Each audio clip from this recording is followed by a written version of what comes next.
J'ai vendu la maison. J'ai disparu sans prévenir âme qui vive. J'ai changé de ville. J'ai changé de vie. J'ai tout changé. Et maintenant, en regardant par la fenêtre de ce petit appartement qui est à moi et à moi seul, où personne ne me crie dessus, où personne ne m'utilise, où personne ne complote pour voler la seule chose qui me restait, je vais vous dire pourquoi je l'ai fait. Parce qu'une mère de 68 ans a dû fuir son propre fils comme si elle échappait à un prédateur. Parce que c'est ce que Marcus est devenu pour moi, un prédateur. Et sa femme Keisha, ainsi que toute cette famille de vipères qu'elle a introduite dans ma vie, ont été les complices parfaits de ma destruction. Mais je ne me suis pas laissé détruire. J'ai pris une décision que beaucoup qualifieraient de cruelle. D'autres diraient qu'elle était extrême. Mais pour moi, c'était la seule façon de survivre. Et si vous restez avec moi jusqu'à la fin de cette histoire, vous comprendrez pourquoi je ne regrette rien. Pourquoi chaque document que j'ai signé, chaque boîte que j'ai emballée, chaque larme que j'ai versée en silence pendant que je planifiais ma fuite en valait la peine. Parce qu'il y a des moments dans la vie où il faut choisir entre rester la victime ou devenir son propre sauveur. Et j'ai choisi de me sauver. Je sais ce que l'on ressent quand on est seul à ce stade de la vie. Je sais ce que c'est que de se réveiller chaque matin en se demandant si quelqu'un se soucie vraiment de vous ou si vous n'êtes qu'une ressource à exploiter jusqu'à ce que vous ne serviez plus à rien. Pendant des années, j'ai avalé cette réalité. Je me suis convaincu que c'était normal. Que c'est ainsi que sont les familles modernes. Que je faisais du drame. Mais il y avait quelque chose en moi, une petite voix qui devenait de plus en plus forte, me disant non, que ce n'était pas bien. Que personne ne mérite d'être traité comme je l'étais. Et cette voix avait raison. Mais elle est arrivée à un point où cette voix ne chuchotait plus. Elle criait. Et finalement, j'ai écouté. Ce que je vais vous raconter n'est pas seulement mon histoire. C'est l'histoire de milliers de personnes âgées qui sont invisibles pour leur propre famille, qui sont traitées comme des nuisances, comme des distributeurs automatiques de billets, comme des obstacles à l'héritage que leurs enfants considèrent déjà comme le leur.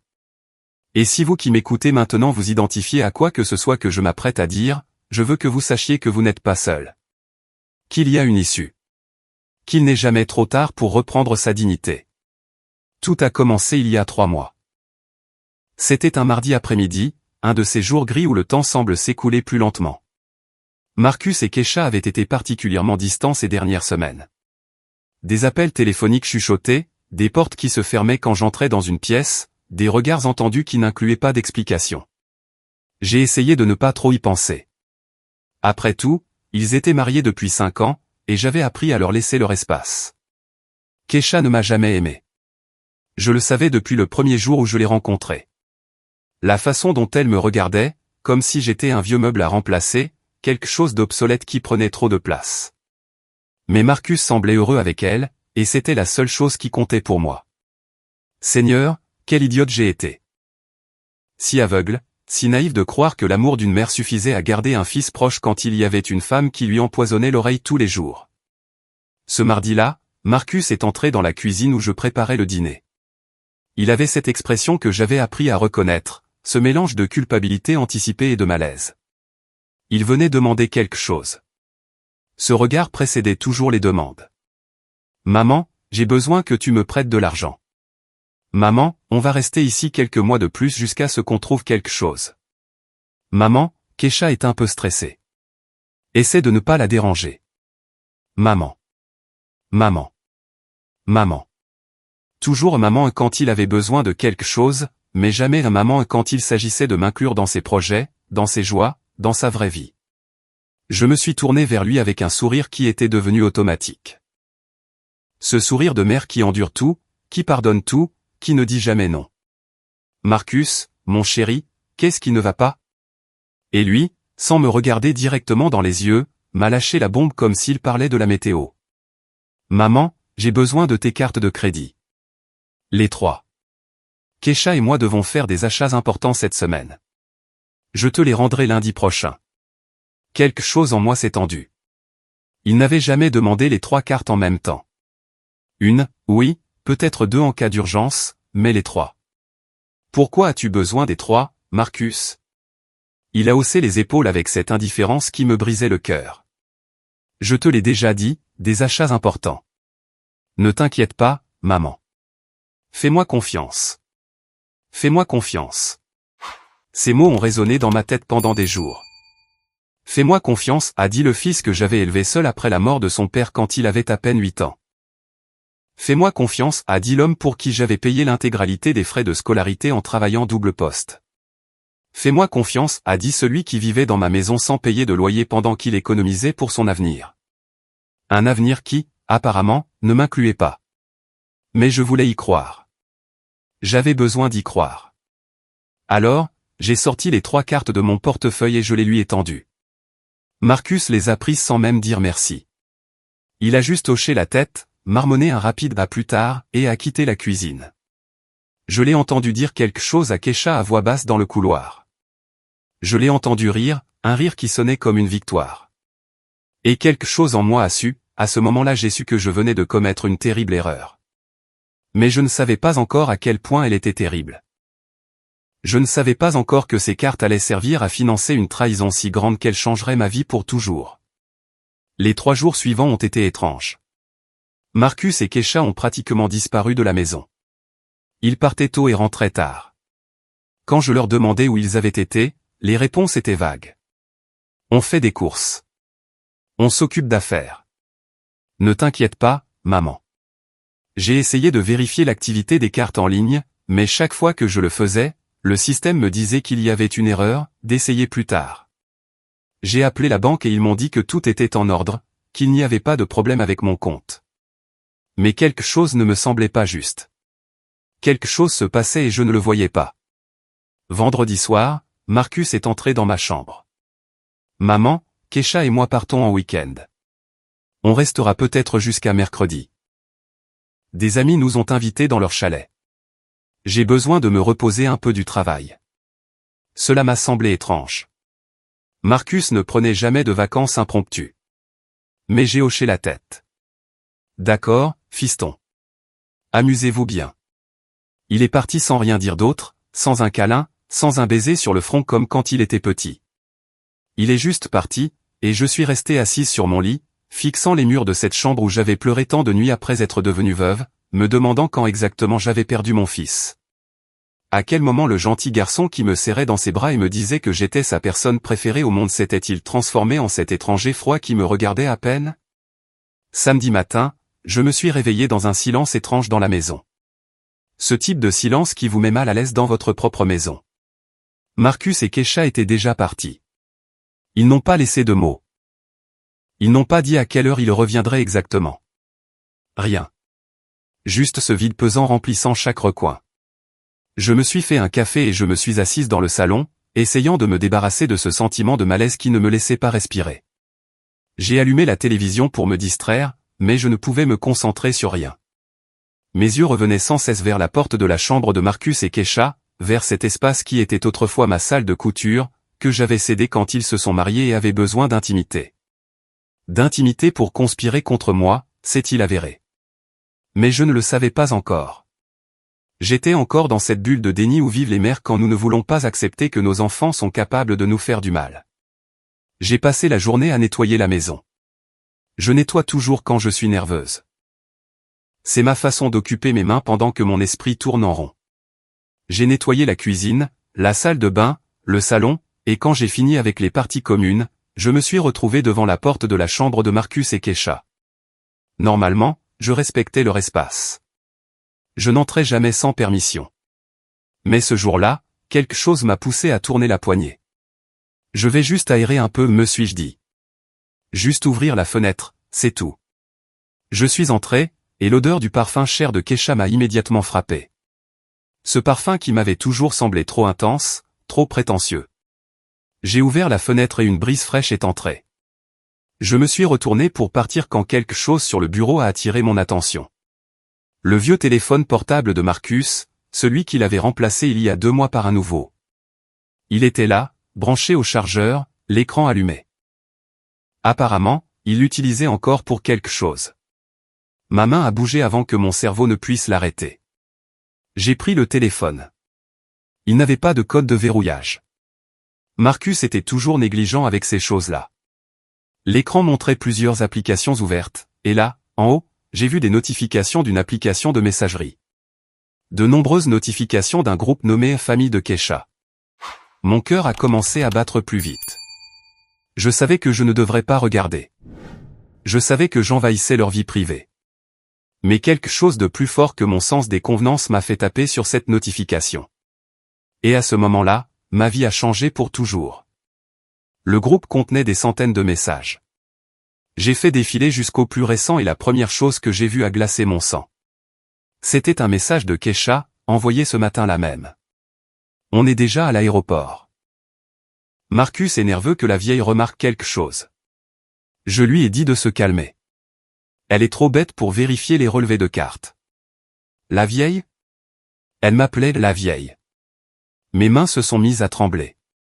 J'ai continué à lire. Patricia, la mère de Kesha, avait répondu. Heureusement que ta belle-mère est si naïve. Ma fille sait comment gérer ces situations. Quand on rentrera, on aura déjà tout enclenché avec l'avocat. Cette maison sera à nous avant qu'elle ne s'en rende compte. Raymond, le père de Kesha, avait envoyé un emoji pouce en l'air puis avait écrit « Marcus est un bon garçon. Il sait obéir. Pas comme ses belles-mères qui posent des problèmes. Celle-ci se laisse manipuler facilement. » J'ai eu l'impression qu'on me versait un seau d'eau glacée dessus. J'ai continué à faire défiler la conversation et chaque message était pire que le précédent. Marcus avait écrit « J'ai l'impression de trahir ma maman, mais vous avez raison. Elle est déjà vieille et la maison est trop grande pour elle seule. C'est mieux qu'elle soit entre nos mains avant qu'elle ne fasse une bêtise avec la propriété. » Kesha lui avait répondu « Chérie, ce n'est pas de la trahison. C'est de la planification intelligente. Ta maman sera mieux dans un petit endroit où elle n'aura pas à s'inquiéter de l'entretien. On s'occupera de tout. Mieux dans un petit endroit. » Il parlait de moi comme si j'étais un meuble à déménager. Comme si mon avis ne comptait pas. Comme si cette maison, qui avait été mon sanctuaire pendant 40 ans, que ma défunte sœur Catherine m'avait laissé avec tant d'amour, était quelque chose qu'il pouvait simplement prendre. J'ai continué à lire, les larmes coulant sur mes joues. Il y avait des messages datant de plusieurs jours planifiant ce voyage. Ce n'était pas un week-end dans un chalet avec des amis. C'était un voyage d'une semaine complète à Miami. À Miami avec toute la famille de Kesha. Patricia avait écrit « J'ai déjà réservé l'hôtel. 5 étoiles, juste sur la plage. On va bien profiter de ces jours. » Après tout, c'est la belle-mère de Kesha qui paie tout sans le savoir. Raymond avait répondu « Excellent. J'ai aussi fait des réservations dans les meilleurs restaurants. On va vivre comme des rois cette semaine et laisser la vieille payer la note. » Marcus avait envoyé « J'ai utilisé les 3 cartes de maman. Entre toutes, elles ont une limite de près de $20 000. Ça devrait suffire pour tout.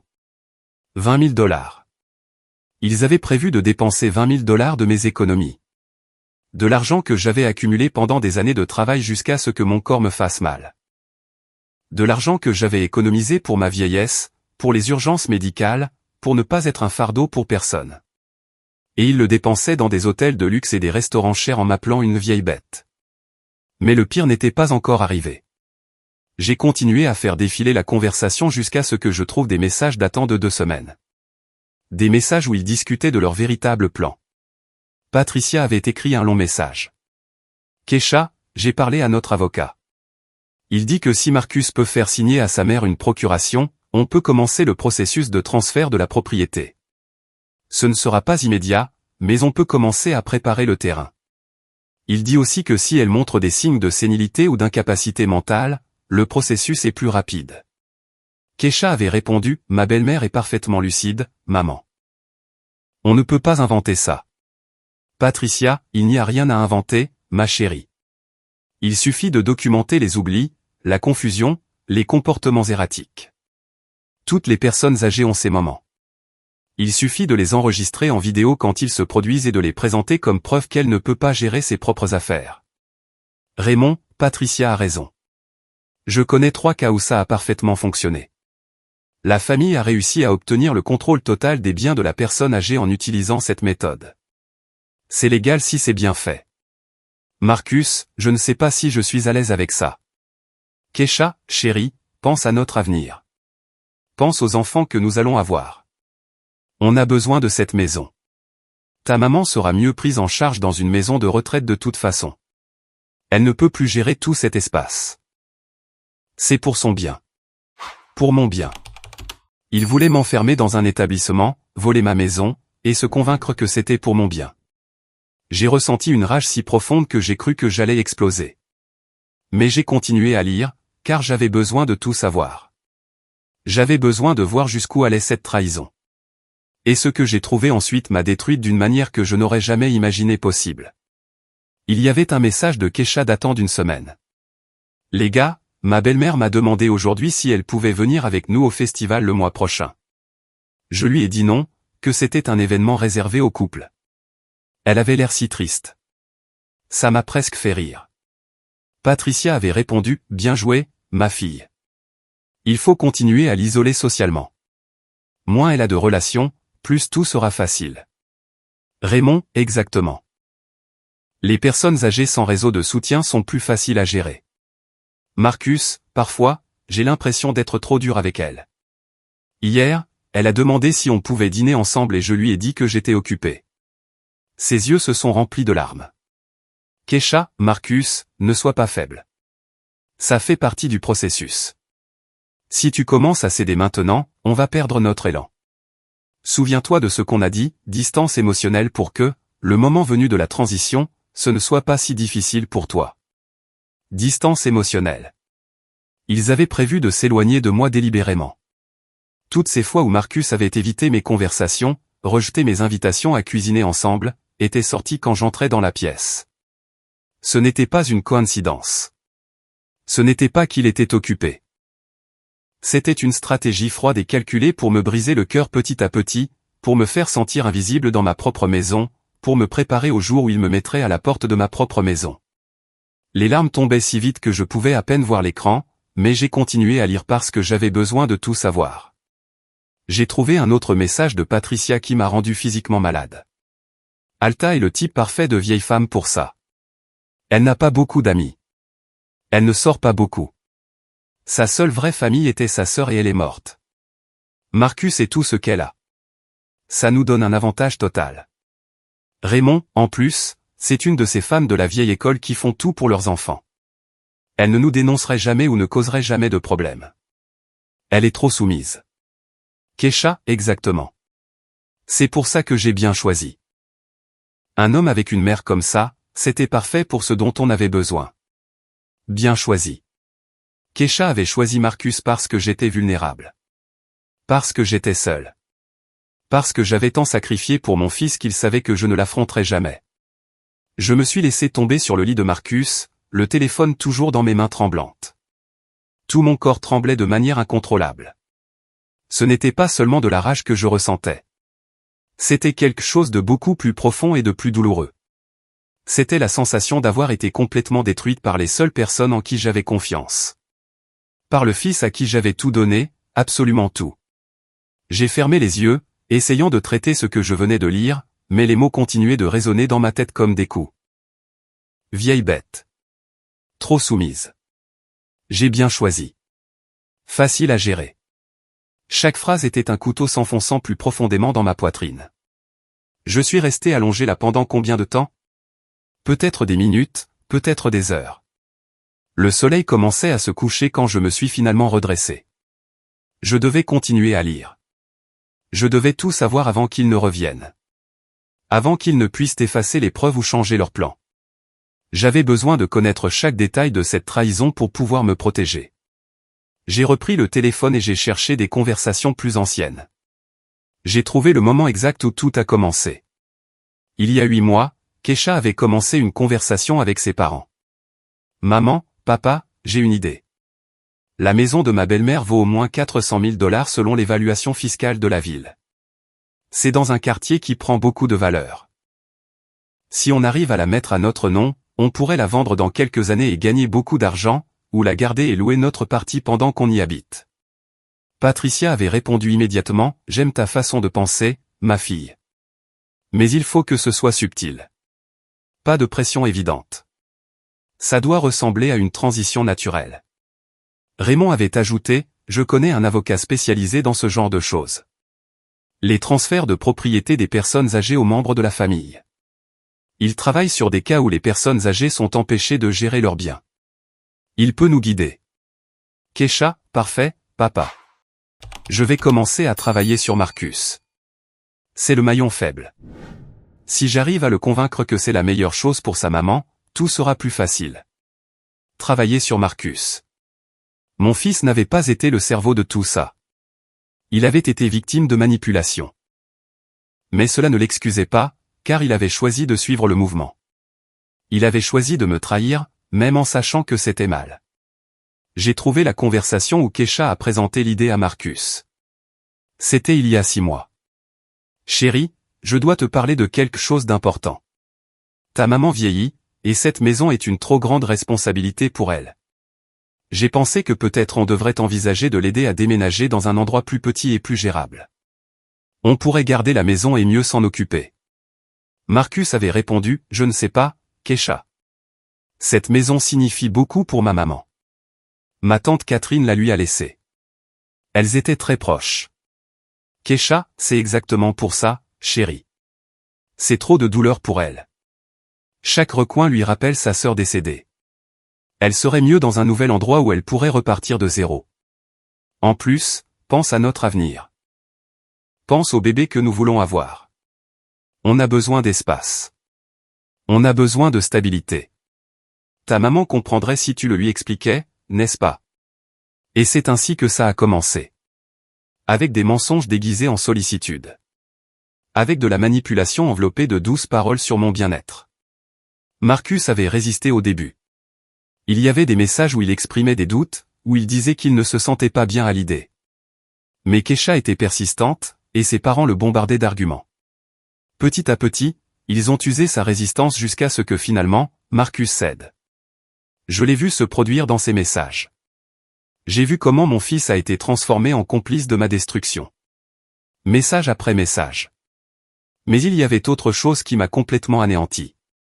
J'ai trouvé une conversation où il parlait spécifiquement de ma sœur Catherine.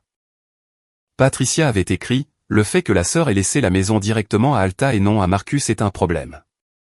Ça veut dire qu'elle voulait la protéger de quelque chose. On va devoir être très prudent.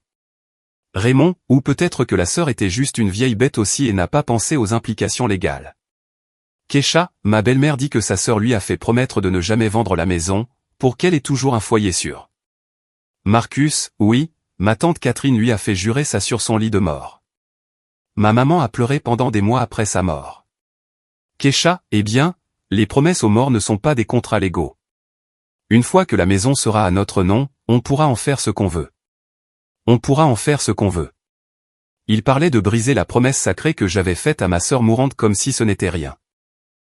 Comme si le dernier souhait de Catherine était un inconvénient mineur qu'il pouvait ignorer. Ma sœur avait travaillé toute sa vie pour acheter cette maison. Elle ne s'est jamais mariée, n'a jamais eu d'enfant. Elle me l'a laissée parce qu'elle savait que j'avais tant souffert après être devenue veuve, parce qu'elle voulait s'assurer que j'ai toujours un toit sur la tête. Et ces gens voulaient détruire ce don d'amour comme s'il s'agissait d'un déchet. J'ai continué à lire et j'ai trouvé les plans détaillés. Ils avaient divisé le processus en phases. Phase 1, m'isoler émotionnellement pour que je dépende davantage de Marcus. Phase 2, documenter tout oubli ou confusion de ma part comme preuve d'incapacité mentale. Phase 3, me convaincre de signer une procuration sous prétexte de m'aider avec mes finances. Phase 4, utiliser ce pouvoir pour transférer la propriété. Phase 5, me convaincre de déménager dans un établissement ou un petit appartement. Et si je résistais, ils avaient un plan B. Patricia l'avait décrit froidement. Si Alta refuse de coopérer, on peut utiliser les preuves d'incapacité mentale pour entamer une procédure de tutelle. L'avocat dit qu'avec de bons témoignages et une bonne documentation, on peut obtenir d'un juge qui lui retire sa capacité légale à gérer ses biens. Alors Marcus, en tant que fils unique, devient automatiquement tuteur légal et peut prendre des décisions pour sa tutelle. Il voulait me déclarer mentalement incompétente pour me voler tout. Moi, qui lisais encore 3 livres par mois. Moi, qui gérais tous mes comptes sans problème. Moi, qui n'avais jamais oublié un rendez-vous chez le médecin ou un engagement. Ils voulaient inventer une démence qui n'existait pas pour justifier leur vol. Il y avait plus de preuves sur ce téléphone. Des captures d'écran de propriétés à vendre que Kesha avait enregistrées, des maisons de luxe qu'il prévoyait d'acheter avec l'argent de la vente de ma maison. Il y avait des messages parlant de la façon dont il décorerait ma maison une fois que je ne serais plus là. Kesha avait écrit, je vais jeter tous ces vieux meubles d'Alta. Ce style démodé me donne la nausée. On va faire une rénovation complète. Moderne, minimaliste, élégant. Patricia, tu peux donner ces affaires à des œuvres de charité ou les jeter. Les personnes âgées accumulent tellement de déchets sans réelle valeur sentimentale. Raymond, l'important est que tu agisses vite une fois qu'elle est partie. Ne lui laisse pas le temps de regretter ou de causer des problèmes. Marcus, elle ne causera pas de problème. Croyez-moi, je connais ma maman. Elle est très docile. Docile. Mon fils pensait que j'étais docile. Et peut-être qu'il avait raison. J'avais été docile toute ma vie. J'avais accepté les mauvais traitements, l'indifférence, l'abus financier, tout cela sans me plaindre, parce que je croyais que c'était ainsi qu'on aimait. Je croyais que se sacrifier en silence était ce que faisaient les bonnes mères. Mais en lisant ces messages, quelque chose en moi s'est brisé. Ou peut-être s'est-il réparé. Peut-être que pour la première fois de ma vie, quelque chose s'est mis à sa juste place. J'ai pris des captures d'écran de tout. De chaque conversation, de chaque plan, de chaque insulte. Mon propre téléphone portable s'est rempli de preuves. Des centaines d'images documentant la plus grande trahison que j'ai jamais vécue. Quand j'ai fini, il était presque 22 heures. J'avais passé des heures à lire, à pleurer, à trembler de rage. Je me suis levé du lit de Marcus et j'ai laissé son téléphone exactement là où je l'avais trouvé, branché au chargeur. Je suis sorti de cette chambre et j'ai fermé la porte. Je suis allé à la cuisine comme une automate et je me suis fait un thé. Mes mains tremblaient encore tellement que j'ai renversé de l'eau chaude sur le comptoir, mais ça n'avait pas d'importance. Rien n'avait d'importance, sauf une chose. Une vérité qui venait de se cristalliser dans mon esprit avec une clarté brutale. Je ne pouvais pas rester ici. Je ne pouvais pas continuer à être la victime docile qu'ils attendaient. Je ne pouvais pas attendre qu'ils exécutent leur plan et me laissent sans rien. Je devais agir en premier. Je devais me protéger. Et je devais le faire d'une manière qu'ils ne pourraient jamais prédire. Car si j'avais appris quelque chose en ces heures à lire leur conspiration, c'est qu'ils me sous-estimaient complètement. Ils pensaient que j'étais faible. Ils pensaient que j'étais stupide. Ils pensaient que je n'aurais jamais le courage de me défendre. Et en cela, ils ont commis leur plus grande erreur. Cette nuit-là, je n'ai pas dormi. Je suis resté assise dans le salon sombre, fixant les murs de cette maison qui avait été mon refuge pendant tant d'années. Chaque coin avait un souvenir. Là, sur ce canapé, Catherine et moi avions bu du café 1000 fois pendant qu'elle me racontait sa journée. Là, à cette table, j'avais aidé Marcus avec ses devoirs de mathématiques quand il était petit. Là, à côté de cette fenêtre, je m'étais tenu d'innombrables matins à regarder le jardin que j'avais planté de mes propres mains. Cette maison était plus que des murs et un toit. C'était mon histoire. C'était ma sœur vivante dans chaque pièce. C'était la sueur de son travail, l'amour de son sacrifice. Et il voulait me l'arracher comme si je n'avais pas droit à ma propre vie. Mais pendant que la rage grandissait, quelque chose d'autre grandissait aussi. Une détermination froide et calculatrice que je n'avais jamais ressentie auparavant. S'il pouvait planifier en secret, je le pouvais aussi. S'il pouvait conspirer, je le pouvais aussi. S'il pouvait être impitoyable, alors j'apprendrais à l'être.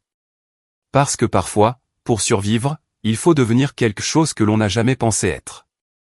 Dimanche matin, je me suis réveillé sur le canapé, le corps endolori et l'esprit plus clair que jamais. Ce n'avait pas été un rêve. Tout ce que j'avais lu était réel.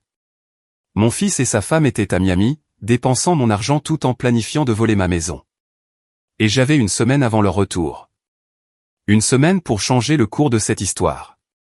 Une semaine pour cesser d'être la victime et devenir quelque chose qu'ils n'attendraient jamais. Je me suis levé, j'ai pris une douche, je me suis habillé avec soin. Je devais penser clairement. J'avais besoin d'un plan. Mais d'abord, j'avais besoin d'aide. Je ne pouvais pas faire ça seul. J'avais besoin de quelqu'un en qui je pouvais avoir confiance, quelqu'un qui ne me jugerait pas, quelqu'un qui comprendrait. Et il n'y avait qu'une seule personne qui répondait à ces exigences. Bernice. Ma voisine de toujours. La femme qui avait été à mes côtés à la mort de Catherine. La seule véritable amie qui me restait.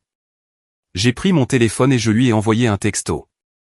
Bernice, j'ai besoin de te parler de toute urgence. Peux-tu venir chez moi ce matin? C'est important. Elle a répondu en 5 minutes. J'arrive dans une demi-heure. Ça va? J'ai répondu, non, mais ça va aller. Quand Bernice est arrivée, elle m'a trouvé assise à la table de la salle à manger, mon ordinateur portable ouvert et toutes les captures d'écran organisées en dossier. Elle est entrée avec ce regard d'inquiétude que seuls les vrais amis ont. Alta, qu'est-ce qui ne va pas? Tu as l'air terrible. Je lui ai versé un café et, sans dire un mot, je lui ai passé mon téléphone. Lisa, lui ai-je dit d'une voix tremblante. Je veux que tu lises tout avant qu'on parle. Bernice a pris le téléphone et a commencé à lire. J'ai observé son expression changer à chaque capture d'écran. Surprise, incrédulité, horreur, rage. Quand elle a fini, près d'une demi-heure plus tard, elle avait les larmes aux yeux. Alta, c'est monstrueux. Comment peuvent-ils te faire ça? Marcus est ton fils. J'ai hoché la tête pendant que mes propres larmes se remettaient à couler. Je sais. Et j'ai besoin de ton aide. Je dois partir d'ici avant qu'il ne revienne. Je dois me protéger, mais je ne sais pas comment. Je ne sais pas par où commencer. Bernice s'est levée, a fait le tour de la table et m'a serré fort dans ses bras. On va arranger ça. Je te le promets. Mais d'abord, il faut réfléchir à tête froide. On a besoin d'un avocat. On doit tout documenter. Et on doit agir vite. Nous avons passé tout le dimanche à planifier. Bernice a passé des appels à des contacts. Elle avait un avocat, Monsieur Sterling, qui était l'ami de son beau-frère, une agente immobilière, Madame Pernel, qui avait aidé sa sœur, un comptable qui pourrait examiner mes finances. Le lundi matin, j'avais des rendez-vous prévus avec les trois. La première rencontre était avec l'avocat. Monsieur Sterling avait un petit bureau bien rangé en ville. Je lui ai montré toutes les captures d'écran. Je lui ai expliqué la situation complète. Il a écouté sans interrompre, prenant des notes de temps en temps. Quand j'ai fini, il s'est adossé à sa chaise et a soupiré. Madame Dollard. Ce que votre famille planifie est une fraude. C'est de l'abus financier, et potentiellement, s'il falsifiait des documents ou votre signature, ce serait un crime grave. Vous avez des preuves solides ici. Vous pourriez les dénoncer pénalement, mais, et là il a fait une pause, cela prendrait du temps. Des mois, peut-être des années de procédure judiciaire. Et pendant ce temps, il pourrait continuer à vivre dans votre maison, à vous faire pression, à vous rendre la vie impossible. Alors que puis-je faire, ai-je demandé désespérément. Monsieur Sterling s'est penché en avant. Vous pouvez vous protéger de manière plus efficace. Vous pouvez vendre la propriété dès maintenant, cette semaine. C'est votre maison. Elle est à votre nom uniquement. Vous n'avez besoin de la permission de personne. Et une fois vendue, il n'y a rien qu'il puisse voler. L'idée m'a frappé comme un éclair. Vendre la maison. Ma maison. Le cadeau de Catherine. L'endroit où j'avais construit tant de souvenirs. Mais que valaient les souvenirs comparés à ma dignité? Que valait une maison comparée à ma liberté? Ma sœur m'avait donné cet endroit pour me protéger, pour me donner de la sécurité. Le garder maintenant signifierait perdre cette sécurité. Cela signifierait rester piégé. Attendre qu'il me dépouille de tout. Non. J'ai décidé à ce moment-là que je ne laisserai pas cela se produire. Si je dois vendre, je vendrai. Si je dois partir, je partirai. Mais ce sera à mes conditions, pas aux leurs. Monsieur Sterling a hoché la tête avec approbation. C'est la bonne décision. Et j'ai une autre recommandation. Vous devez annuler ces cartes de crédit immédiatement. Déclarez-les perdues ou volées. De cette façon, les frais qu'ils effectuent actuellement cesseront. De plus, vous devriez envisager de déposer une plainte pour fraude. Votre fils a utilisé vos cartes sans permission pour des dépenses non autorisées. C'est un crime. J'ai senti un nœud dans mon estomac. Dénoncer Marcus. Mon fils. Mais ensuite, je me suis souvenu de ces mots dans ces messages. Ma maman est docile. Elle ne causera pas de problème. Et quelque chose en moi s'est durci. D'accord, je porterai plainte. Je suis sorti du bureau de Monsieur Sterling avec une liste d'actions à suivre. Premièrement, appeler la banque et annuler les cartes. Deuxièmement, rencontrer l'agente immobilière pour commencer le processus de vente. Troisièmement, commencer à emballer mes affaires essentielles. Quatrièmement, chercher un endroit où déménager. Tout devait se passer dans les 6 prochains jours, avant le retour de Marcus et Keisha. Bernice m'a accompagné à la banque. Le directeur qui nous a aidés a été compréhensif lorsque j'ai expliqué la situation. Madame Dollar, je vois ici que vos cartes ont eu une activité inhabituelle ces derniers jours. Des dépenses à Miami totalisant, elle a laissé échapper un petit sifflement, 18 000 $ jusqu'à présent. Hôtel de luxe, restaurant, magasin de vêtements. Cela ne correspond absolument pas à votre schéma de dépenses habituel. 18 000 $ en 3 jours. J'ai eu le vertige. Et il leur restait encore 4 jours de voyage. Le directeur a poursuivi, je vais annuler immédiatement les 3 cartes et nous allons contester tous ces frais comme non autorisés. Je vais également verrouiller votre compte afin que vous seul puissiez effectuer des transactions. Vous devrez venir en personne pour toute transaction importante. C'est pour votre sécurité. Cet après-midi-là, j'ai rencontré une agente immobilière, Madame Pernel, une femme d'une 50aine d'années, avec un sourire professionnel mais sincère. J'ai besoin de vendre ma maison rapidement, lui ai-je dit directement. Très rapidement. En moins d'une semaine, si possible. Elle a cligné des yeux, surprise. Madame Dollar, les ventes immobilières prennent normalement des semaines, parfois des mois. Il y a des inspections, des expertises, des négociations. Je comprends que vous ayez une urgence, mais une semaine, c'est... Je l'ai interrompu. Je suis prête à vendre en dessous du prix du marché. 30-40% de moins si nécessaire. J'ai juste besoin que la vente se fasse rapidement et que l'argent soit sur mon compte avant mercredi prochain. Madame Pernel m'a regardé avec un mélange d'inquiétude et de curiosité. Cela a à voir avec des problèmes familiaux, n'est-ce pas? J'ai hoché la tête sans donner de détails. Elle a soupiré. Très bien, laissez-moi passer quelques appels. J'ai des investisseurs qui achètent des propriétés rapidement en espèces. Ils n'offriront pas le plein prix, mais ils peuvent conclure en quelques jours si la propriété est légalement en règle. C'est exactement ce dont j'ai besoin. Le mardi après-midi, j'avais déjà 3 offres sur la table. Madame Pernel avait travaillé rapidement, contactant les investisseurs qu'elle connaissait. La meilleure offre était de 280 000 $ en espèces. Ma maison valait au moins 400 000 $ selon l'évaluation récente. Mais je m'en fichais. Il ne s'agissait pas de l'argent. Il s'agissait de liberté. Il s'agissait de leur arracher des mains ce qu'ils croyaient déjà être à eux. J'ai accepté l'offre immédiatement. L'acheteur était un investisseur qui voulait la propriété pour la rénover et la revendre. Il n'a pas posé de questions. Il voulait juste conclure rapidement. Madame Pernel a tout organisé pour jeudi, signature, transfert de fonds, remise des clés, tout en une journée. Il ne restait que 2 jours avant le retour de Marcus et Keisha. 2 jours pour démanteler la vie que j'avais construite ici. 2 jours pour disparaître. Mais je ne me sentais pas triste. Je me sentais puissante. Pour la première fois depuis des années, je prenais le contrôle de ma propre vie. Pendant ce temps, je continuais de surveiller l'ancien téléphone de Marcus. Il n'avait aucune idée que je savais tout. Il continuait d'envoyer des messages au groupe familial, partageant des photos de leurs vacances luxueuses. Keisha posant sur la plage dans une robe coûteuse.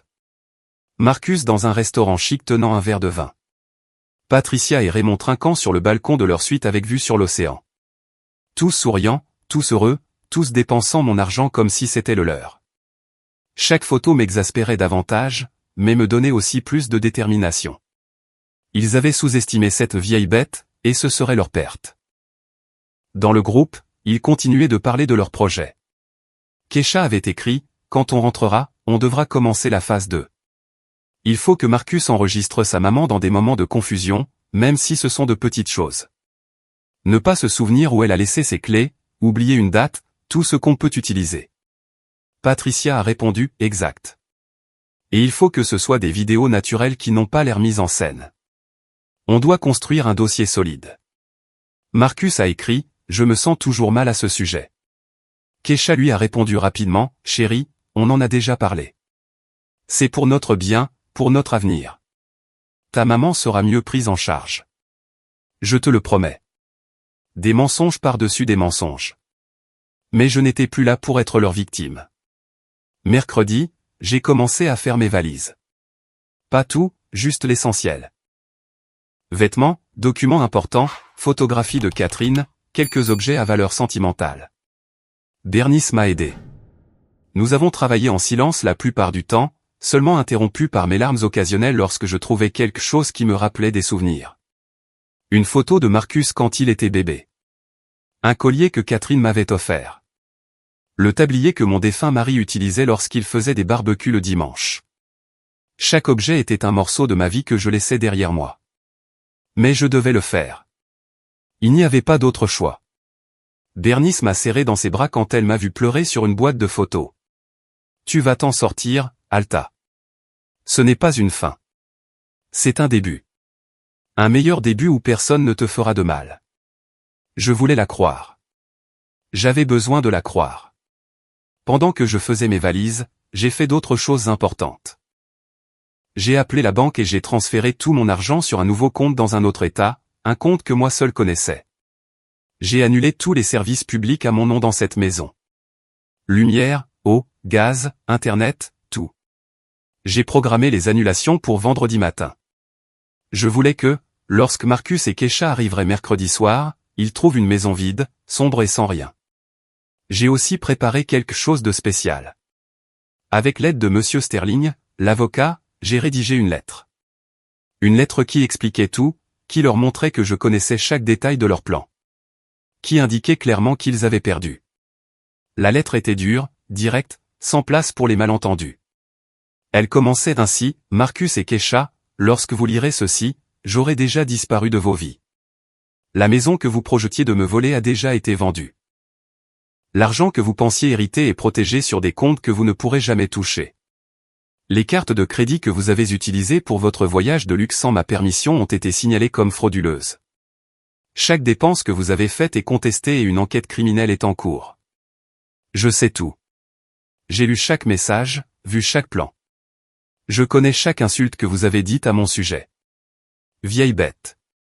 Docile. Facile à gérer. Vous pensiez que j'étais si faible. Que je ne me défendrais jamais. Vous vous êtes trompé. La lettre se poursuivait sur 2 pages supplémentaires, détaillant chaque trahison, chaque mensonge, chaque moment où ils avaient démontré leur véritable caractère. Et elle se terminait par ceci, Marcus, je t'ai donné la vie. Je t'ai élevé seul après la mort de ton père. J'ai travaillé jusqu'à ce que mon corps me fasse mal pour payer tes études. Je t'ai ouvert les portes de ma maison quand tu t'es marié. Et tu as remboursé tout cela en planifiant de m'enfermer dans un établissement pendant que tu volais le dernier cadeau que ma sœur m'a laissé. Kesha, je t'ai accueilli dans ma famille à bras ouverts. Je ne t'ai jamais fait sentir inférieur, jamais maltraité. Et tu m'as traité de vieille inutile et à conspirer pour me détruire. À vous deux, je dis ceci. Je ne vais pas porter plainte au pénal, même si je le pourrais. Je ne vais pas vous exposer publiquement, même si je le devrais. Je vais simplement faire ce que j'aurais dû faire il y a longtemps, disparaître de vos vies. Parce que finalement, j'ai compris que vous ne m'avez jamais aimé. Vous n'avez aimé que ce que vous pouviez obtenir de moi. N'essayez pas de me trouver. N'essayez pas de me contacter. Pour moi, vous avez cessé d'exister le jour où vous avez décidé de me trahir. Ayez la vie que vous méritez. Alta. M.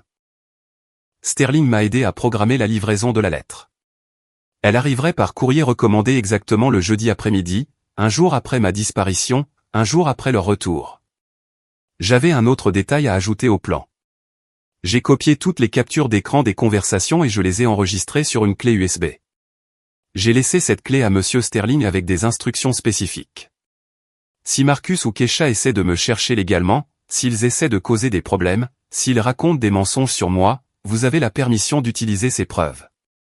Vous pouvez les remettre aux autorités. Vous pouvez les montrer à qui de droit. Je veux qu'ils sachent que même si je ne les attaquerai pas, je ne les laisserai pas m'attaquer non plus.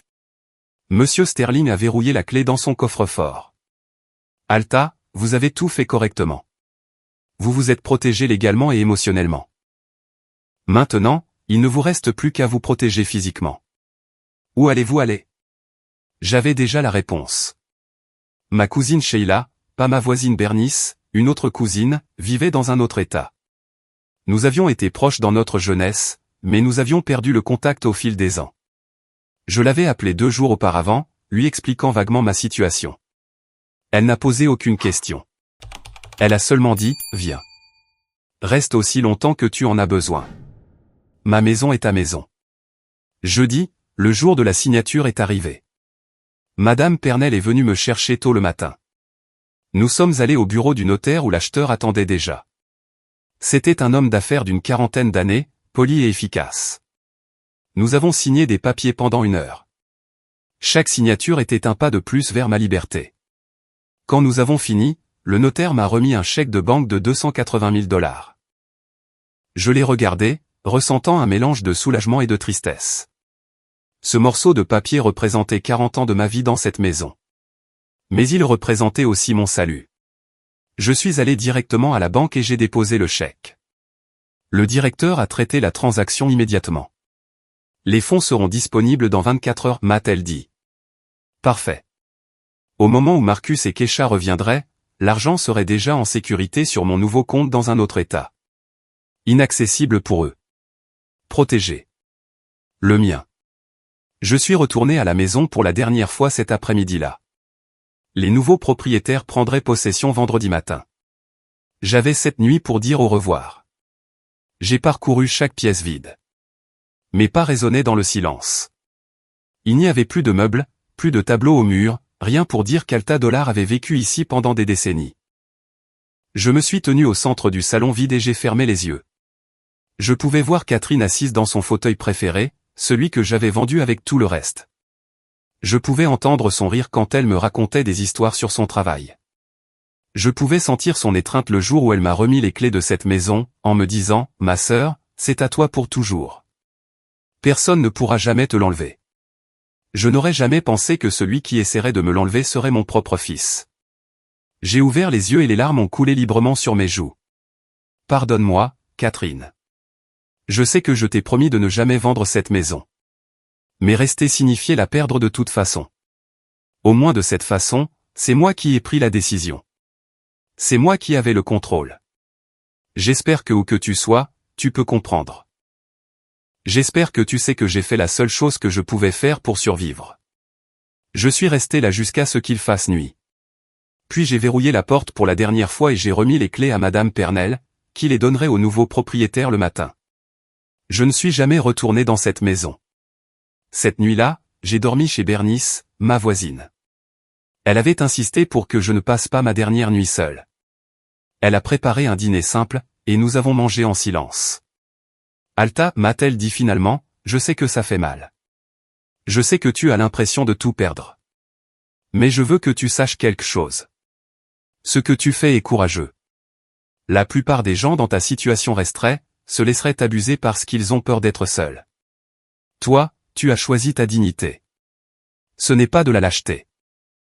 C'est la chose la plus courageuse que j'ai vue. Ces paroles m'ont réconforté, mais je ressentais toujours ce vide dans ma poitrine, cette sensation d'avoir perdu mon fils. Parce que c'était ça qui faisait le plus mal. Pas la maison, pas l'argent. C'était de savoir que Marcus m'avait trahi, que le garçon que j'avais élevé, que j'avais aimé de toutes les fibres de mon être, s'était transformé en un étranger capable de me blesser de la manière la plus profonde. Bernice, lui ai-je demandé d'une voix brisée. À quel moment l'ai-je perdu? À quel moment mon fils a-t-il cessé de m'aimer? Elle a soupiré et m'a pris la main. Je ne sais pas, Alta. Peut-être qu'il n'a jamais cessé de t'aimer. Peut-être qu'il a juste cessé de te donner la priorité. Peut-être que Kesha l'a changé. Ou peut-être, et pardonne-moi de dire ça, peut-être qu'il a toujours été égoïste et que tu n'as jamais voulu le voir. Les enfants ne sont pas toujours ce que nous voulons qu'ils soient. Parfois, ils sont exactement ce que nous ne voulons pas voir.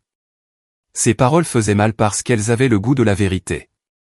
Il y avait eu des signes, des années de signes que j'avais ignorés. Marcus avait toujours été un peu égoïste, un peu inconsidéré. Mais je l'avais justifié. Il est jeune, me disais-je. Il va mûrir. Il va apprendre. Mais il n'a jamais mûri. Il a seulement appris à mieux cacher sa vraie nature, jusqu'à ce qu'il rencontre Kesha et trouve quelqu'un qui l'encourage à être sa pire version. Vendredi matin, Bernice m'a conduite à la gare routière. J'avais décidé de ne pas prendre l'avion. Je ne voulais pas laisser de traces faciles à suivre. Le bus était plus lent, mais plus anonyme. Ma cousine dans l'autre état m'attendait. Le voyage durerait 2 jours avec plusieurs arrêts. 2 jours pour mettre de la distance entre ma vie d'avant et ma nouvelle réalité. Pendant que j'attendais à la gare, j'ai reçu un message de Monsieur Sterling, l'avocat. Alta, je viens de recevoir la confirmation. La lettre a été livrée à votre ancienne adresse. Les nouveaux propriétaires l'ont reçue et la garderont pour quand quelqu'un arrivera en vous demandant.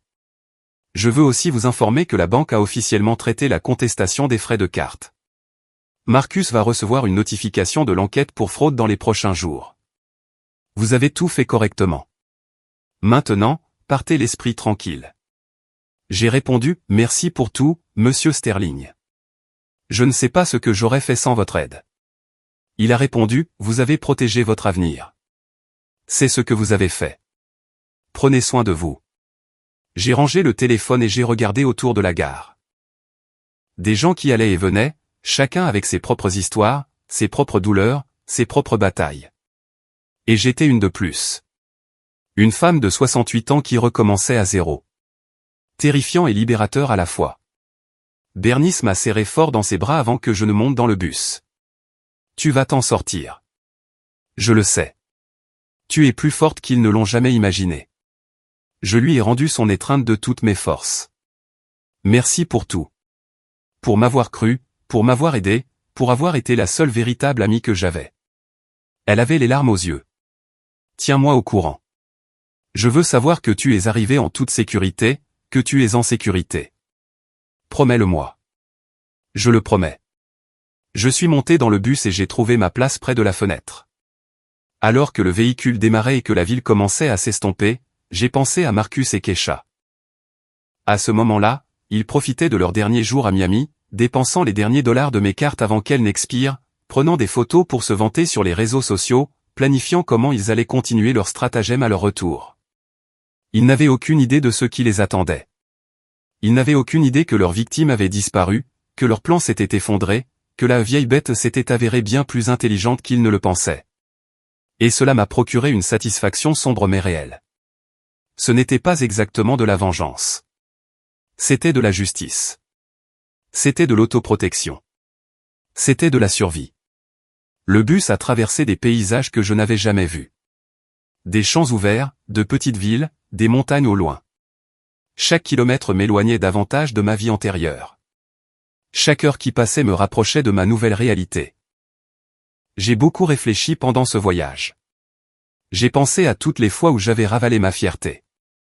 À toutes les fois où j'avais accepté les mauvais traitements parce que j'avais peur d'être seul. À toutes les fois où j'avais donné la priorité au bonheur de Marcus plutôt qu'au mien. Et j'ai réalisé quelque chose. Ce n'était pas de l'amour. C'était de la peur.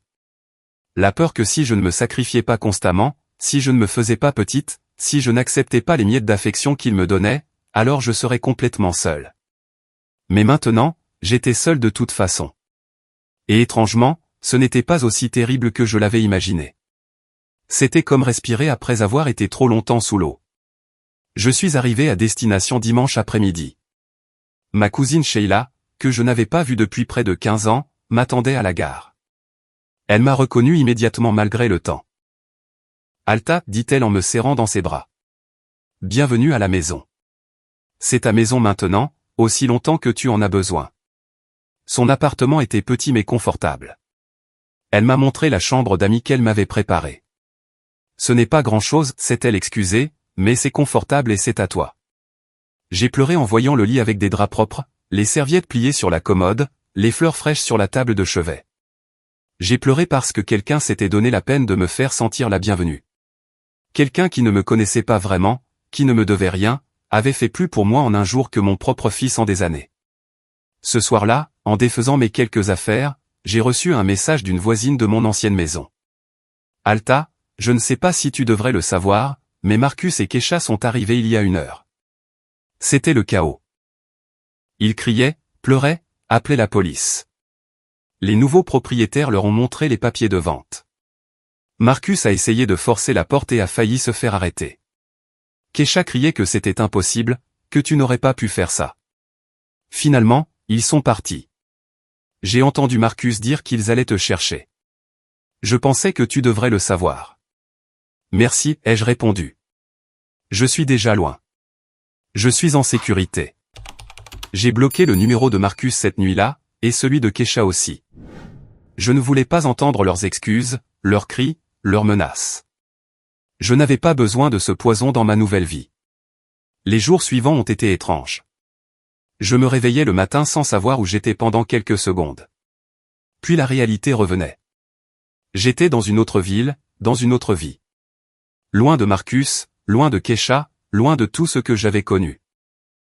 Ma cousine m'a laissé de l'espace, mais aussi de la compagnie. Elle ne posait pas de questions indiscrètes. Elle me laissait juste être. Le matin, nous prenions le petit déjeuner ensemble, puis elle partait travailler. Je passais les journées à me promener dans le quartier, à apprendre à connaître les rues, à chercher de petits endroits pour boire un café, à essayer de construire une nouvelle routine, à essayer de guérir. Mais les blessures ne guérissent pas vite, surtout celles faites par les personnes que l'on aime le plus. Chaque nuit, je vérifiais mon téléphone, m'attendant à quelque chose. Je ne savais pas quoi.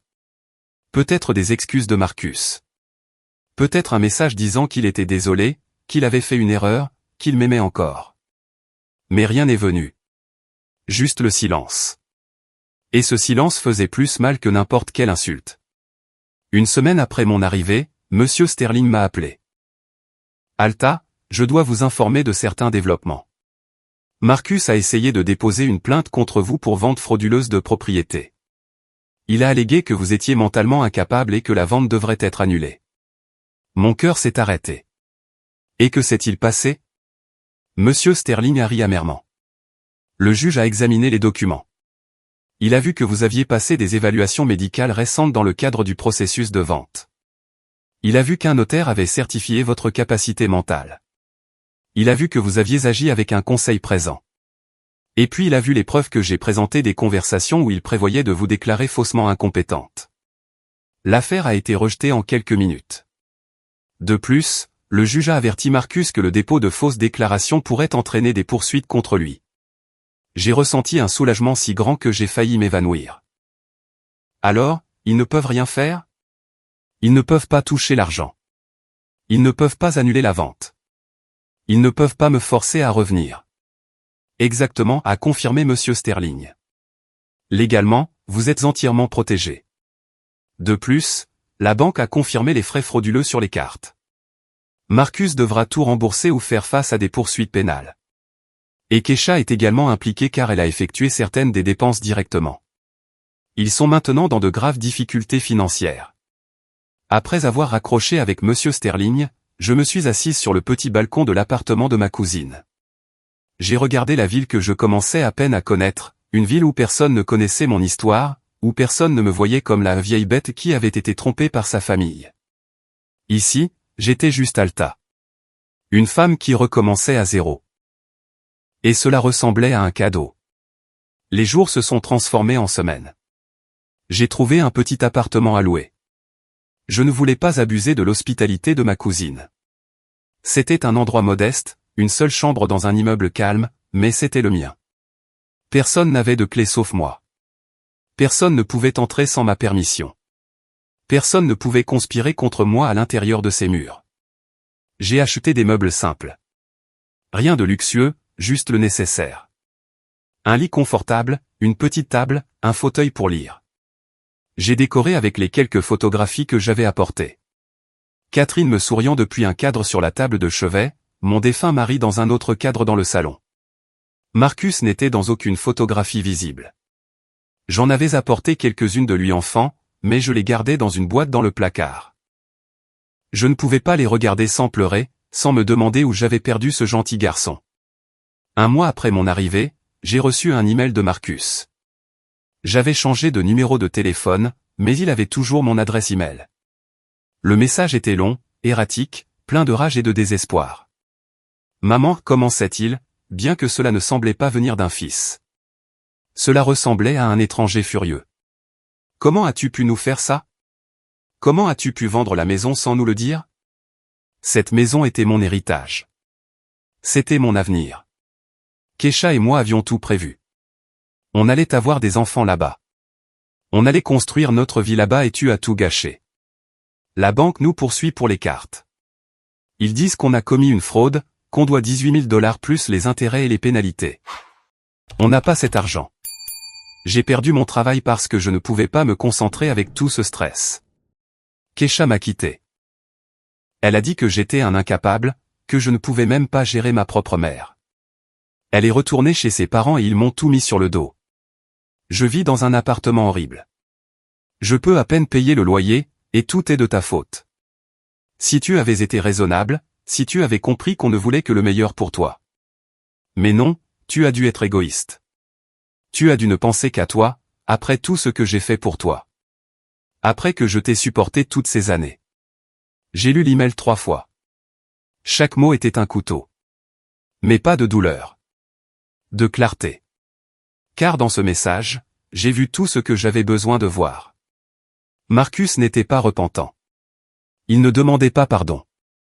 Il ne reconnaissait pas sa trahison. Il était seulement en colère parce que son plan avait échoué. Il ne me blâmait que de m'être protégé. Il disait m'avoir supporté toutes ces années.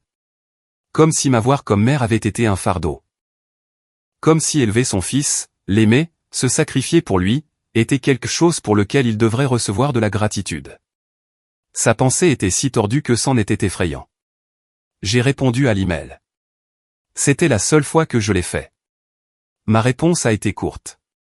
Marcus, j'ai lu ton message et la seule chose que je vois, c'est que tu ne comprends toujours pas ce que tu as fait. Tu ne m'as pas vendu ton plan comme quelque chose pour mon bien. Tu as conspiré dans mon dos. Tu ne m'as pas demandé la maison. Tu as prévu de me la voler. Tu n'as pas utilisé mes cartes avec permission. Tu as commis une fraude. Et maintenant que tu fais face aux conséquences de tes actes, tu me blâmes. Cela me dit tout ce que j'ai besoin de savoir. Il n'y a plus rien à dire entre nous. Ne me contacte plus. Alta. Après avoir envoyé ce message, j'ai bloqué son email. J'ai complètement fermé cette porte aussi. Les semaines suivantes ont été plus faciles sans l'anxiété constante d'attendre des messages de Marcus. Sans le poids de me demander si je devrais lui donner une autre chance. Sans la culpabilité qu'il essayait de m'imposer pour m'être protégé. J'ai commencé à sortir davantage. J'ai rencontré d'autres femmes dans un groupe de lecture à la bibliothèque locale. Des femmes de mon âge qui avaient aussi vécu des pertes, des trahisons, de nouveaux départs. Je ne leur ai pas raconté toute mon histoire au début, mais petit à petit, j'ai partagé des morceaux. Et j'ai trouvé quelque chose de surprenant. Je n'étais pas la seule. Presque toutes avaient des histoires de parents qui les avaient utilisés, blessés, trahis. Et toutes avaient dû prendre des décisions difficiles pour se protéger. L'une d'elles, une dame nommée Loretta, m'a dit quelque chose que je n'oublierai jamais. Alta, la société nous apprend que les mères doivent toujours se sacrifier, que nous devons tout endurer parce que c'est notre devoir. Mais personne ne nous apprend que nous avons aussi droit à la dignité, au respect, à dire ça suffit. Ce que tu as fait n'était pas abandonner ton fils. C'était te sauver. Et ce n'est pas de l'égoïsme. C'est de la survie. J'ai trouvé un travail à temps partiel dans un magasin d'artisanat. Je n'avais pas vraiment besoin de l'argent, mais j'avais besoin d'un but. J'avais besoin de me sentir utile. La propriétaire était une femme gentille qui m'a appris à fabriquer quelques pièces. J'ai découvert que j'avais du talent pour l'artisanat. J'ai commencé à faire de petits projets, tricot, broderie, décoration, des choses que nous vendions dans le magasin. Et chaque pièce que je terminais ressemblait à une petite victoire. Comme une preuve que je pouvais encore créer, je pouvais encore contribuer, j'avais encore de la valeur. Les mois ont passé. L'automne est arrivé avec ses couleurs dorées. J'avais planté quelques fleurs en pot sur mon petit balcon. Je m'en occupais tous les matins, je les regardais pousser. Et dans ces fleurs, j'ai vu ma propre transformation. Je grandissais aussi. J'étais aussi en train de m'épanouir. Même si j'avais commencé dans un sol aride et rocailleux. J'ai reçu une dernière nouvelle de Monsieur Sterling avant de clore complètement ce chapitre. Alta, j'ai pensé que vous voudriez savoir. Marcus et Kesha ont conclu un accord avec la banque. Ils vont payer les 18 000 en plusieurs fois sur 5 ans. S'il manque un seul paiement, ils feront face à des poursuites pénales. J'ai aussi appris que Marcus travaille à 2 emplois pour pouvoir payer. Et Kesha est retournée avec lui, mais apparemment la relation est très détériorée. Sa famille le méprise pour ne pas avoir réussi à obtenir la maison.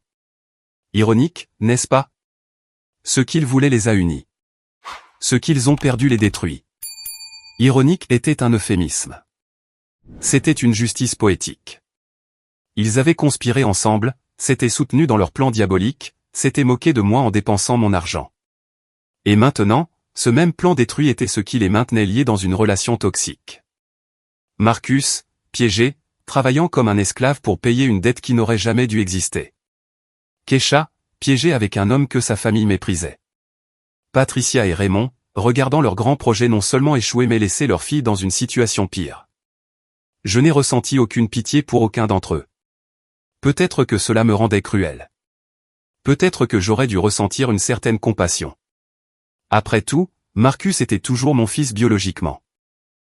Mais le fils que j'avais élevé, le garçon que j'avais aimé, il n'existait plus. S'il a jamais existé. Peut-être que c'était juste une illusion que j'avais créée, un fantasme de maternité parfaite qui n'a jamais été réel. Et accepter cela faisait mal. Mais cela libérait aussi. Parce que cela signifiait que je n'avais rien perdu de réel. J'avais seulement laissé partir quelque chose que je n'avais jamais eu. L'hiver est arrivé dans ma nouvelle ville. Il faisait plus froid que le temps auquel j'étais habitué. J'ai acheté des manteaux épais et j'ai appris à apprécier le froid. Il y avait quelque chose de purifiant là-dedans, comme si chaque rafale de vent glacial emportait un autre morceau de la douleur. J'ai rejoint plus d'activités, un groupe de marche pour les seniors, un cours de peinture au centre communautaire. J'ai même commencé à prendre des cours d'informatique parce que je voulais apprendre à mieux utiliser la technologie. Je voulais être indépendante dans tous les aspects. Je ne voulais plus jamais dépendre de personne. Au cours de peinture, j'ai rencontré un monsieur nommé Franklin. Il était veuf, quelques années de plus que moi, avec un sourire doux et des yeux tristes qui comprenaient la perte. Nous n'avons pas vraiment flirté. Nous étions deux personnes brisées apprenant à exister à nouveau. Mais il y avait un réconfort dans sa présence, une compréhension silencieuse. Un jour, après le cours, il m'a invité à prendre un café. J'ai accepté. Nous nous sommes assis dans un petit café et avons parlé pendant des heures. Il m'a parlé de sa femme, décédée d'un cancer il y a 3 ans. De ses enfants qui vivaient dans d'autres pays et l'appelaient rarement. De la solitude de vieillir quand les gens que l'on pensait être là ne le sont tout simplement pas. Je lui ai raconté mon histoire pour la première fois. Toute mon histoire, du début à la fin. Marcus, Kesha, le plan, la trahison, ma fuite. Franklin a écouté sans interrompre. Quand j'ai fini, j'ai vu des larmes dans ses yeux. Alta, dit-il en me prenant la main sur la table. Ce que tu as fait est la chose la plus courageuse que j'ai entendue. Et je suis vraiment désolé que ton fils t'ait laissé tomber de cette façon. Mais je veux que tu saches quelque chose. Le fait qu'il t'ait trahi ne signifie pas que tu as échoué en tant que mère. Cela signifie qu'il a échoué en tant que fils. Ces mots ont brisé quelque chose en moi. J'ai pleuré là, dans ce café. J'ai pleuré pour tout ce que j'avais perdu, pour tout ce que j'avais enduré. Pour toutes les années où j'avais cru que je n'étais pas assez. Franklin n'a pas essayé d'arrêter mes larmes. Il a juste tenu ma main et a attendu. Et quand je me suis enfin calmé, il a souri doucement. Maintenant, dit-il, parlons de ton avenir, pas de ton passé. Des bonnes choses qui peuvent encore arriver. Et nous avons parlé. Pour la première fois depuis des mois, j'ai parlé d'espoir au lieu de douleur. De possibilités au lieu de perte. De la vie qu'il me restait encore à vivre. Franklin et moi sommes devenus des amis proches. Il n'y avait pas de romance, pas vraiment, mais il y avait de la compagnie. Nous nous promenions ensemble le dimanche, allions au cinéma de temps en temps, préparions des dîners simples dans mon appartement ou le sien. Et lentement, j'ai réalisé que je construisais quelque chose que je n'avais jamais vraiment eu. Une vie à moi. Non pas définie par le fait d'être la mère de quelqu'un, non pas définie par le fait d'être la femme de quelqu'un. Juste Alta. Une femme avec ses propres intérêts, ses propres amitiés, ses propres choix. Et cela semblait révolutionnaire. Après 68 ans, je découvrais enfin qui j'étais quand personne n'avait besoin de moi pour quelque chose. 1 an après ma fuite, j'ai reçu une lettre physique. Pas de Marcus, de Patricia, la mère de Kesha. Cela m'a surprise. La lettre était brève mais choquante. Madame Dollar, je ne sais pas si vous lirez ceci ou si vous me détestez trop pour considérer mes paroles, mais je dois vous dire quelque chose. Ma fille Kesha a quitté Marcus il y a 3 mois. Elle a réalisé qu'il n'était pas l'homme qu'elle pensait. Ou peut-être a-t-elle réalisé que le plan que nous avions élaboré était immoral et cruel. Je ne sais pas. Ce que je sais, c'est que depuis que tout a explosé, ma famille n'a pas eu la paix. Raymond et moi nous disputons constamment. Il me reproche d'avoir poussé le plan. Je lui reproche de l'avoir encouragé. Kesha est en dépression, en thérapie, essayant de comprendre quel genre de personne elle est devenue. Et moi, eh bien, je n'arrive pas à dormir la nuit. La lettre continuait, je continue de voir votre visage dans mon esprit, la façon dont vous avez dû vous sentir en lisant ces conversations, en découvrant que la famille de votre belle-fille, des gens qui auraient dû vous respecter, vous ont traité de vieille bête, ont conspiré pour voler votre maison. Je n'attends pas votre pardon. Je ne le mérite pas. Je voulais juste que vous sachiez que nous ne sommes pas sortis indemnes de cette affaire, que la cruauté que nous avons exercée contre vous nous détruit de l'intérieur. Et que si je pouvais remonter le temps, je n'aurais jamais suggéré ce plan horrible. Mais je ne peux pas. Je ne peux que vivre avec la culpabilité. Et j'espère que vous, où que vous soyez, avez trouvé la paix. Parce que vous la méritez. Nous, non. Patricia. J'ai lu la lettre plusieurs fois. J'ai ressenti beaucoup de choses. De la rage, parce que les excuses arrivaient trop tard. De la satisfaction, parce qu'ils subissaient les conséquences. De la tristesse, parce que tout cela aurait pu être évité s'ils avaient simplement choisi d'être de bonnes personnes. Mais surtout, j'ai ressenti de l'indifférence. Leur culpabilité n'était pas mon problème. Leur famille détruite n'était pas ma responsabilité de la réparer. J'avais assez guéri pour ne pas avoir besoin de leur repentir. Je n'avais pas besoin de leur validation que ce qu'ils m'avaient fait était mal. Je le savais déjà, et j'étais déjà passé à autre chose. Je n'ai pas répondu à la lettre. Je l'ai gardée dans un tiroir avec toutes les autres preuves de cette époque. Des documents que je gardais pour des raisons légales mais que je ne regardais plus. Ce chapitre était clos. Ma vie maintenant était différente. Meilleure. Plus petite en termes matériels peut-être. Je n'avais plus de grande maison. Je n'avais plus de famille proche. Mais j'avais la paix. J'avais la dignité. J'avais le choix.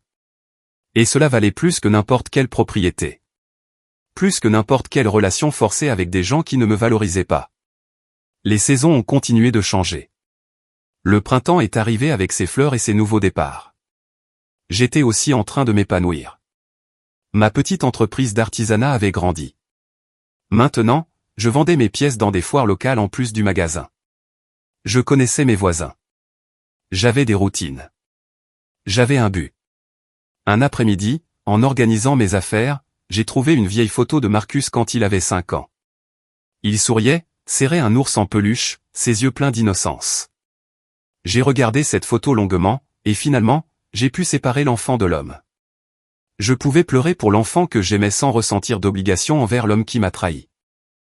Je pouvais honorer les bons souvenirs sans les laisser me lier à une relation toxique. Et ça, j'ai compris, c'était la vraie guérison. Franklin m'a rendu visite ce soir-là. Nous avions prévu de dîner ensemble. Pendant que nous cuisinions, je lui ai parlé de la photo, de la façon dont je pouvais enfin la regarder sans ressentir cette douleur aiguë dans ma poitrine. Il a souri en coupant des légumes. Alta, ça veut dire que tu guéris pour de vrai. Ce n'est pas oublier. C'est apprendre à se souvenir sans saigner. Il avait raison. Les souvenirs ne me faisaient plus saigner. Je ne me réveillais plus la nuit avec des crises de panique. Je ne vérifiais plus compulsivement mon téléphone en attendant des messages qui n'arriveraient jamais. Je ne me blâmais plus de ne pas avoir vu les signes plus tôt. J'avais atteint un état d'acceptation. Les choses se sont passées. Elles étaient terribles. Mais j'ai survécu. Et non seulement survécu, j'étais en train de m'épanouir à ma manière. Après le dîner, Franklin et moi nous sommes assis sur le balcon à regarder les étoiles. L'air printanier était doux et parfumé. Alta, dit-il doucement. Puis-je te poser une question? Bien sûr. As-tu déjà pensé à contacter Marcus, à lui donner une chance de s'excuser correctement? J'ai considéré la question honnêtement. J'y pensais les premiers mois, tous les jours. Mais plus maintenant. Parce que j'ai réalisé quelque chose. Il sait où je suis. S'il voulait vraiment me trouver, Monsieur Sterling a mes coordonnées. Il pourrait me contacter par son intermédiaire. Mais il ne l'a pas fait. Et ça me dit qu'il ne comprend toujours pas ce qu'il a fait de mal. Il croit toujours que j'ai exagéré, que j'ai été cruel. Tant qu'il ne pourra pas voir sa propre culpabilité, il n'y a pas de conversation possible. Franklin a hoché la tête, comprenant. Tu es sage, Alta. Beaucoup de gens dans ta situation se seraient laissés manipuler à nouveau, seraient tombés dans la culpabilité et seraient revenus. Tu as choisi ta paix. Ce n'est pas de l'égoïsme. C'est de l'amour-propre. Et l'amour-propre est quelque chose que j'ai mis 68 ans à apprendre. Nous sommes restés assis en silence, profitant de la nuit. Et dans ce silence, j'ai trouvé quelque chose que je n'avais jamais eu dans mon ancienne vie. Une vraie tranquillité. Pas le calme superficiel de prétendre que tout allait bien, mais la paix profonde de savoir que j'étais exactement là où je devais être. 2 années complètes se sont écoulées depuis cette nuit où j'ai lu les messages sur le téléphone de Marcus. 2 ans depuis que ma vie a explosé et que j'ai dû la reconstruire à partir de zéro. Et maintenant, assise dans ce petit appartement qui est entièrement le mien, je peux dire avec honnêteté que je ne changerai rien. Oui, j'ai perdu ma maison, mais j'ai gagné ma liberté. Oui, j'ai perdu mon fils, mais je me suis trouvé moi-même. Et cet échange, aussi douloureux soit-il, valait chaque larme. Ma routine maintenant est simple mais satisfaisante. Je me lève tôt et je bois un café sur le balcon en regardant le lever du soleil. Je travaille sur mon artisanat le matin. L'après-midi, je me promène dans le parc où je visite la bibliothèque. Les week-ends, je passe du temps avec Franklin et avec les amis que je me suis faits dans mes cours. Ce sont de petits plaisirs, rien d'extraordinaire, mais ils sont à moi. Personne ne peut me les enlever. Personne ne conspire pour me voler cette vie, car je n'ai rien construit que les autres puissent convoiter. J'ai construit la paix, et cela ne peut être transféré. Cela ne peut être vendu. Cela ne peut être volé. J'ai tellement appris au cours de ces 2 années. J'ai appris que la famille n'est pas toujours le sang. Que les personnes qui vous doivent le plus de loyauté sont parfois les premières à vous trahir. Que le sacrifice constant ne génère pas de la gratitude, mais des attentes. Que dire non est un acte d'amour-propre, pas de cruauté. Qu'être seul n'est pas la même chose qu'être abandonné. Et que recommencer à n'importe quel âge est possible si l'on a le courage de faire le premier pas. Le premier pas est toujours le plus difficile, mais chaque pas suivant devient un peu plus facile. De temps en temps, je reçois des nouvelles de mon ancienne vie par des connaissances. J'ai appris que Marcus a finalement fini de payer la dette de la carte après près de 2 ans de travail constant. J'ai appris que Kesha a essayé de revenir avec lui brièvement, mais l'a finalement quitté pour de bon. J'ai appris que Patricia et Raymond ont divorcé à cause du stress et des reproches mutuels. J'ai appris que Marcus vit maintenant seul dans un appartement très modeste, travaillant à un emploi qui lui permet à peine de joindre les 2 bouts. Et bien qu'une partie de moi, cette partie maternelle qui ne meurt jamais complètement, ressent une pointe de tristesse pour lui, la plus grande partie de moi ne ressent que de l'indifférence. Il a fait ses choix. J'ai fait les miens. Il a choisi la trahison et la cupidité. J'ai choisi la dignité et la survie. Nous vivons tous les deux maintenant avec les conséquences de ces choix. Il n'y a plus rien à dire. Parfois, je me demande si Marcus pense à moi, s'il regrette, s'il comprend enfin l'ampleur de ce qu'il a fait. Mais ces questions ne m'empêchent plus de dormir la nuit. Parce que la vérité, c'est que ça n'a pas d'importance. Son regret ou son absence de regret ne change pas ma réalité. Ça ne me rend pas les années de mauvais traitements. Ça n'efface pas les insultes qu'il a écrites sur moi. Ça n'annule pas le plan qu'il a ourdi pour me voler. Et ça ne reconstruit certainement pas la confiance qu'il a détruite. J'ai décoré mon appartement avec des choses qui m'apportent de la joie. Des plantes à chaque fenêtre. Des tableaux que j'ai peints moi-même en cours d'art. Des photographies de Catherine souriant. Une couverture tricotée par Loretta, mon amie du groupe de lecture. Des livres empilés à côté de mon fauteuil préféré. C'est un petit espace, mais il est plein d'amour. D'amour propre. D'amour des vraies amitiés que j'ai cultivées. Et c'est suffisant. Plus que suffisant. C'est l'abondance après des années de pénurie émotionnelle. L'autre jour, en organisant mon placard, j'ai trouvé la boîte avec les photos de Marcus enfant. Je l'ai sortie et je les ai regardées une par une. Je ne pleurais plus. J'ai juste ressenti une douce mélancolie pour ce temps qui n'existe plus, pour cet enfant qui a grandi et est devenu quelqu'un que je ne reconnais pas. Mais j'ai aussi ressenti de la gratitude, car cette expérience, aussi dévastatrice soit-elle, m'a appris la leçon la plus importante de ma vie. Elle m'a appris que j'ai de l'importance, que mon bien-être a de l'importance, que ma dignité n'est pas négociable, et que jamais, plus jamais, je ne permettrai à quelqu'un de me traiter comme si j'étais jetable. Franklin m'a proposé il y a quelques mois d'emménager ensemble. Pas nécessairement en tant que couple romantique, bien qu'il y ait une profonde affection entre nous, mais en tant que partenaire de vie. Deux personnes qui ont été blessées et qui choisissent de guérir ensemble. J'y réfléchis. Non pas parce que j'en ai besoin, mais parce que j'en ai envie. Et cette différence est fondamentale. Avant, j'avais le besoin de Marcus. J'avais besoin de son approbation, de sa présence, de son affection. Et ce besoin me rendait vulnérable à ses abus. Maintenant, je suis complète par moi-même.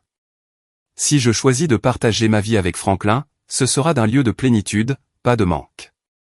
Et cela fait toute la différence du monde. Il y a quelques jours, j'ai reçu un email inattendu. C'était d'une jeune femme qui avait entendu mon histoire par l'intermédiaire de Loretta. Elle a écrit « Madame Dollar, je ne vous connais pas personnellement, mais mon ami m'a raconté votre histoire. Je veux que vous sachiez que vous m'avez inspiré à quitter une relation abusive avec ma famille. J'ai passé des années à être le distributeur automatique pour mes frères et mes parents. Je me sentais coupable de fixer des limites, mais votre histoire m'a montré que me protéger n'est pas les trahir. C'est me sauver. Merci pour votre courage. Cela m'a fait pleurer pour les bonnes raisons. Parce que ma douleur avait servi à quelque chose. Elle avait aidé une autre personne à trouver sa propre force. Et cela a donné un sens à tout ce qui s'était passé. Ce matin, en buvant mon café sur le balcon, j'ai pensé à tout le chemin parcouru. De cette nuit terrible à lire les trahisons sur le téléphone de Marcus à ce moment de paix. Ce n'a pas été facile. Il y a eu des nuits où j'ai cru que je ne survivrais pas à la douleur. Il y a eu des moments où j'ai douté de mes décisions, où je me suis demandé si j'avais été trop dur, si j'aurais dû leur donner une autre chance. Mais chaque fois que ces pensées arrivaient, je me souvenais de leurs mots exacts. Vieille bête. Facile à gérer. Trop soumise. Et je me souvenais que je n'avais rien mal interprété. Je n'avais rien exagéré. Ils ont vraiment conspiré pour me détruire. Et j'ai vraiment choisi de survivre. Si je pouvais parler à l'Alta d'il y a 2 ans, à cette femme tremblante en lisant ces horribles messages, je lui dirais ceci, je sais que tu as peur. Je sais que tu as l'impression de tout perdre. Mais ce que tu perds ne vaut pas la peine d'être gardé. Ce qui vient après la douleur est meilleur que tu ne peux l'imaginer. Tu vas découvrir une force que tu ne savais pas que tu avais. Tu vas trouver des gens qui te valorisent pour de vrai. Tu vas te construire une vie petite mais belle. Et tu iras bien. Plus que bien. Tu seras en paix. Et à quiconque lit ceci, à quiconque s'identifie à mon histoire, je veux dire la même chose. Si vous êtes abusé par votre famille, s'ils vous utilisent, si vous êtes traité comme si vous n'aviez pas d'importance, je veux que vous sachiez que vous avez des options. Que vous n'êtes pas piégé. Que choisir votre dignité plutôt qu'une famille toxique ne fait pas de vous une mauvaise personne. Ça fait de vous un survivant. Ça fait de vous quelqu'un de courageux. Et bien que la route sera difficile, bien qu'il y aura de la douleur et des pertes, de l'autre côté, il y a la vie. Il y a la paix. Il y a la possibilité d'être enfin qui vous êtes vraiment sans avoir à vous rabaisser pour faire plaisir à des gens qui ne vous valoriseront jamais. Ne restez pas à attendre que les choses s'améliorent d'elles-mêmes. Ne restez pas à croire que si vous sacrifiez un peu plus, vous recevrez enfin l'amour que vous méritez. Parce que les gens qui vous aiment vraiment ne vous demandent pas de vous détruire pour prouver votre loyauté. Le vrai amour ne fait pas mal constamment. Il ne manipule pas. Il ne conspire pas. Il ne trahit pas. Et vous méritez le vrai amour. Même si cet amour vient d'amis au lieu de la famille. Même s'il vient de vous-même d'abord. Aujourd'hui est une belle journée. Le soleil brille et il y a une douce brise. Je vais aller me promener avec Franklin. Plus tard, nous avons la foire artisanale où je vais vendre mes pièces. Ce soir, nous dînerons avec Loretta et d'autres amis. C'est une vie simple, tranquille, sans drame, sans trahison, sans conspiration. Et c'est la plus belle vie que j'ai vécue, parce qu'elle est à moi, entièrement à moi. Personne ne peut me la prendre, car elle n'est pas basée sur des biens matériels qui peuvent être volés. Elle est basée sur une paix intérieure que j'ai gagnée après la tempête. Marcus ne m'a jamais trouvé. Il n'a jamais vraiment essayé de s'excuser par les canaux qu'il avait à sa disposition. Et cela me dit tout ce que j'ai besoin de savoir. Il a perdu sa mère le jour où il a décidé de la trahir. J'ai perdu mon fils le jour où j'ai découvert qui il était vraiment. Et nous continuons tous les deux à vivre. Mais un seul d'entre nous est en paix. Un seul a choisi la dignité plutôt que la cupidité. Un seul est vraiment libre. Et cette personne, c'est moi. Alta Dollar. 68 ans. Survivante. Libre. Et enfin, après une vie de sacrifice pour les autres, vivant pour moi-même.